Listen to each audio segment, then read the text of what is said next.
Today we'll be looking at the Season 4 episode, Filli Vanilli. This episode's title being inspired by a band from the 80s I've never heard of. But apparently they got outed for the crime of lip-syncing. I guess this was a big deal back then, but nowadays you can make a career out of lip-syncing to other people's music. I don't know. Written by Amy Keening Rogers, the episode was initially pitched as the return of Fluttershy, Fluttershy's deep-voiced self from Season 1. The episode is also pretty infamous amongst the Brony fandom on account of how one certain character is handled, some declaring it to be one of the worst of the season, alongside Rainbow Falls. But more on that later. For now, this is Filli Vanilli. The episode begins with Fluttershy singing to her woodland creatures, but is soon startled when she realizes her friends are there listening to her. Wow, I've never heard you sing a solo like that before. Now, while it's true Fluttershy has had plenty of times to sing in various ensembles like At the Gala and Winter Wrap-Up, she only really had a solo with Cutie Mark Chronicles. That being said, I'm still curious how Rainbow Dash is surprised by Fluttershy singing. They shared a song together and made the best pet win back in Season 2. But okay, Fluttershy is a very talented singer, and being Fluttershy, she also has stage fright and doesn't like to perform in front of large crowds. Rarity wants Fluttershy to join the Pony Tones, a musical quartet, but the idea is made horrifying once Pinkie Pie goes on and on and on about stage fright. Every pony's staring at you, judging you, jealously noting how they could be way better than you. Why wasn't it them? Why wasn't it them? And then, when you choke, they'll turn on you, becoming a seething, angry mob, and you'll be horribly humiliated, never able to show your face in Ponyville again! Just because you failed the Sonic Rainboom 100,000 times in practice doesn't mean you won't be able to do it in front of an entire stadium full of impatient, super critical sports fan ponies. Oh, we'll come back to this later. But for now, Rarity simply bopped her on the head with rolled up paper like a puppy dog.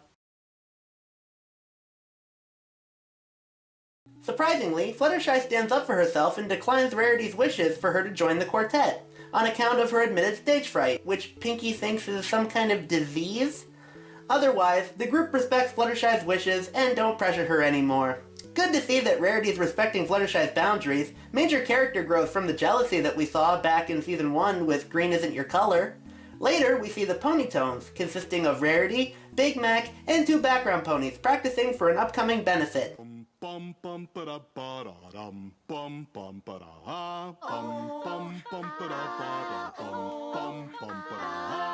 the story is set in motion as Big Mac threw out his voice for some Apple family ran contest called Turkey Calling, which apparently Pinkie won.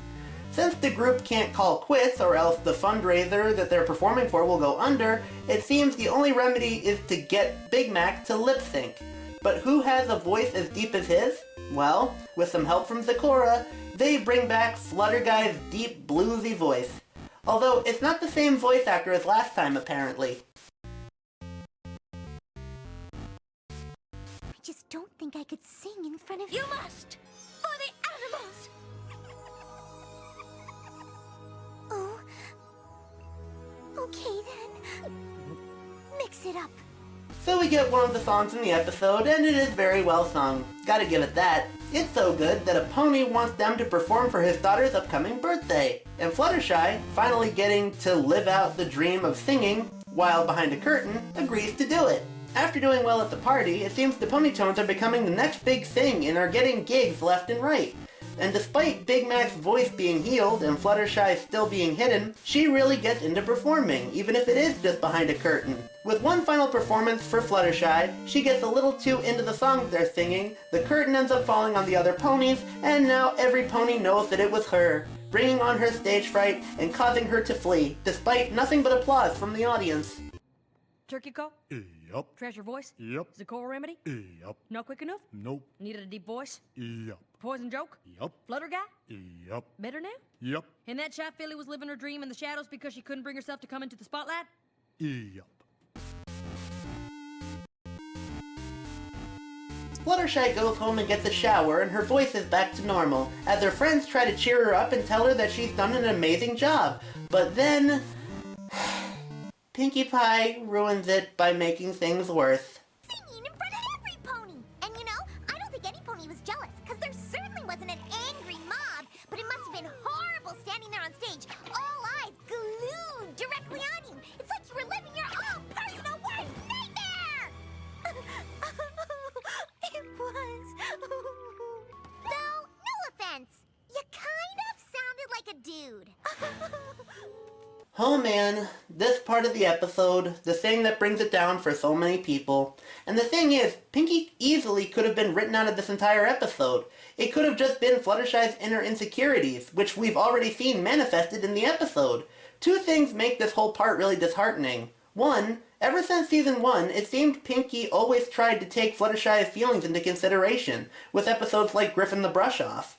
Can't prank Fluttershy. I mean, she's so sensitive. It'll hurt her feelings, even our most harmless prank. Secondly, in a previous episode from the same writer in the same season, Pinkie realized the error of her ways when she got out of control, ruining Rainbow's birthiversary. I'm sorry I let my pride get in the way of you having the best birthiversary ever. And what's even stranger is, it doesn't seem like they make her apologize at all in this episode. At the end, they just keep her mouth shut or try to keep her at a distance.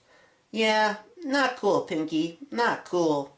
But hey, the conclusion of the episode is actually really good otherwise. When that curtain fell, and every pony saw you singing, you lived your worst nightmare. Was it really that bad? Yes. Well, what was so bad about it? The thunderous applause? The praise for your fantastic singing? I really like how they handled stage fright, and it doesn't just instantly go away. And they don't force Fluttershy to sing in front of a crowd or have her overcome it so easily. She says that she'll need to work up to it, but she's perfectly fine with singing in front of a group of her close friends for now. Philly steps, every pony. Philly steps. Sometimes, being afraid can stop you from doing something that you love. But hiding behind these fears means you're only hiding from your true self. It's much better to face those fears so you can shine and be the best pony you can possibly be. Overall, I don't think this is the worst of the season, but I can see what people are saying. I mean, as a Pony fanboy, I guess I could see why Rainbow Falls is considered worse. In comparison, that episode had a weaker story and it made the Wonderbolts jerks for no real reason. And the only real saving grace of the episode was the Derpy cameo. Here, this could have been a truly fantastic episode, but sadly, Pinkie's antics just kind of sour everything. Like I said, she didn't need to be in this episode, or at the very least, they could have had her realize that what she did was wrong and have her apologize for scaring poor Fluttershy. And as it stands, it's not really funny, you just feel bad for Fluttershy in those scenes where Pinkie's putting her down. But despite all of that, the lesson in the portrayal of stage fright is actually handled really well and the songs are really good. So there are a few things to like in this one. But personally, if you want a better Fluttershy episode, I'd say Hurricane Fluttershy was consistently good all the way through. But another good thing here is that because of this episode, Andrea Libman actually won an award for her vocal performance. So, that's pretty cool. Next time we'll be wrapping up the Season 4 reviews by looking at the Season 4 finale, Twilight's Kingdom. Until then, I'm the Pony Fanboy, I fanboy over ponies, and you just listen. It's okay, Penny. I know this one wasn't one of your favorites. I promise we'll watch a better episode next time, honey. Hey, do you guys know this one? Oh. Now this is the real shit.